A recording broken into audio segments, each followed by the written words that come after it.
विरोध करना भी लोकतंत्र में उतना ही इंपॉर्टेंट है जितना कि सारी चीजों को एक्सेप्ट करना। बहुत से संसद के द्वारा चीजें पास होती हैं, उसका इंटरप्रिटेशन सुप्रीम कोर्ट बदल देता है।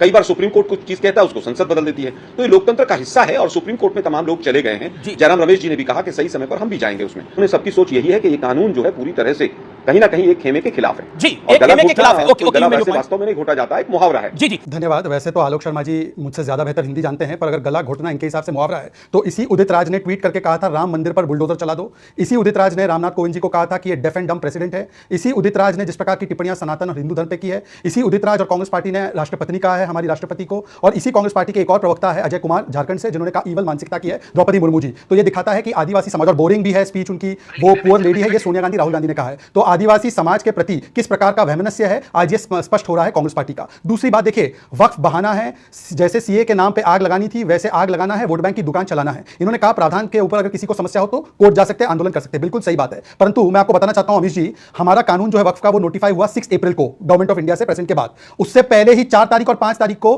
कांग्रेस के नेता मोहम्मद जावेद हो, चाहे वो जमात उलमा हो हिंद हो, चाहे वो एआईएमपीएल भी हो, चाहे वो एमआईएम हो, ये सभी लोग कोर्ट चले गए। पहली बार इतिहास में हो रहा है कि कानून नोटिफाई हुआ नहीं, उससे पहले सुप्रीम कोर्ट में जाकर अर्जी लगा रहे हैं कि इस कानून को रोक दो। दूसरी बात, ये वही पंडित है ना जो कहती थी सीए आएगा नागरिकता छिन जाएगी, कौन से प्रावधान से छिनी, और आज कह रहे हैं कि मस्जिदें छिन जाएगी। ये इमरान, जो शायर इमरान है हमारे, शायरी करते हैं, उन्होंने कहा कि कब्रिस्तान और खानखाएं छिन जाएगी। मैं इनसे पूछना चाहता हूं कि ये कहां पे कौन सा प्रावधान लिखा गया है? वक्फ प्रॉपर्टीज का जो यूज वाला फॉर्मूला है, यूज वाला जो क्लॉज है, उसको जो बदला गया है, प्रॉपर्टीज बाय यूज जो रहेगी, उसमें मस्जिद का डिस्प्यूट्स क्रिएट किए जाएंगे। उसमें मस्जिद, देखिए अब उन्होंने कहा वक्फ बाय यूजर। आप अपने सभी दर्शकों से कहिए 1995 के कानून से पहले वक्फ बाय यूजर का कॉन्सेप्ट किसी वक्फ के कानून में नहीं था। तो क्या पुरानी कांग्रेस की सरकारों ने जो है वो मस्जिदें हड़पने के लिए प्लान बनाया था क्या? 1954 के कानून में नहीं था, उसके बाद के संशोधनों में नहीं था। 1995 में पहली बार वक्फ बाय यूजर इंट्रोड्यूस हुआ और आज भी कहा गया है कि रेट्रोस्पेक्टिव से अप्लाई नहीं होगा। दूसरी बात, हिंदू मुस्लिम की उन्होंने बात की। मैं पूछना चाहता हूं कि केसीबीसी केरला कैथलिक चर्च या CBCI Catholic bishop conference of India, इन्होंने कहा मुनम्बम में, एर्नाकुलम में, वायनाड में हमारी जमीन हड़पी है, ये मेजॉरिटी माइनॉरिटी है क्या?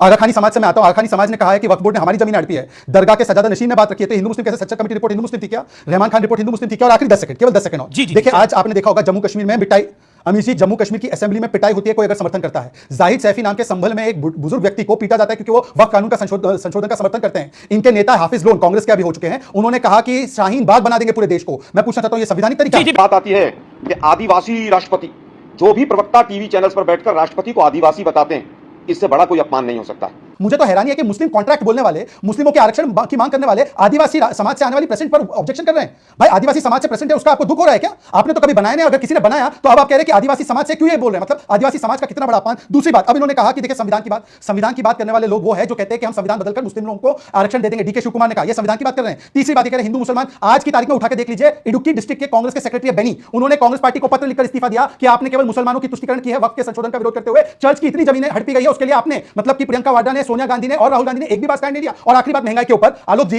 महंगाई पे आपने बात की है, गैस सिलेंडर को लेकर आपने अपनी बात को एसोसिएट किया वारिस पठान के साथ। आपके समय पर एलपीजी का कॉस्ट, मैं सब्सिडाइज सिलेंडर की बात कर रहा हूं, 300 बढ़कर आया 1240। आज वो सब्सिडाइज सिलेंडर 1240 से गिरकर 803, कल 850 हो जाएगा। आपके समय पर नॉन सब्सिडाइज सिलेंडर 250 रुपए से 450 हुआ, आज वो 450 से 550, मतलब आपके जमाने में 125% बढ़ा, आज की तारीख में 22% बढ़ा। और आज आप दुख मना रहे हैं। 9%, आज की तारीख में इन्फ्लेशन है 5%, आपके तारीख में सारे राइस, चावल, शुगर, व्हीट, इन सब के दाम 100 गुना से अधिक बढ़े हैं। उसके अलावा आपको बताना चाहिए कि आपने वैट क्यों नहीं काटा पेट्रोल पर? आपकी स्टेट्स में पेट्रोल का दाम देखे, देखिए दोनों चीजें अलग अलग हैं, महंगाई और किसी स्टेट की इकोनॉमी का डिस्कशन। मैं गुजरात में बैठा हूं, गुजरात की सरकार के ऊपर 5 लाख करोड़ से ज्यादा का कर्जा है।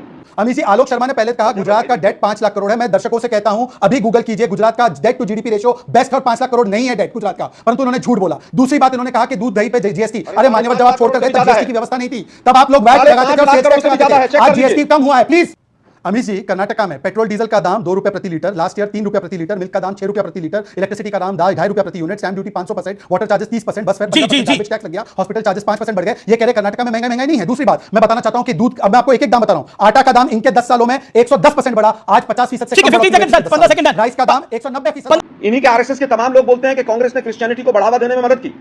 अब पहले डिसाइड कर लो भाई, हम उनके अगेंस्ट है या उनके साथ है।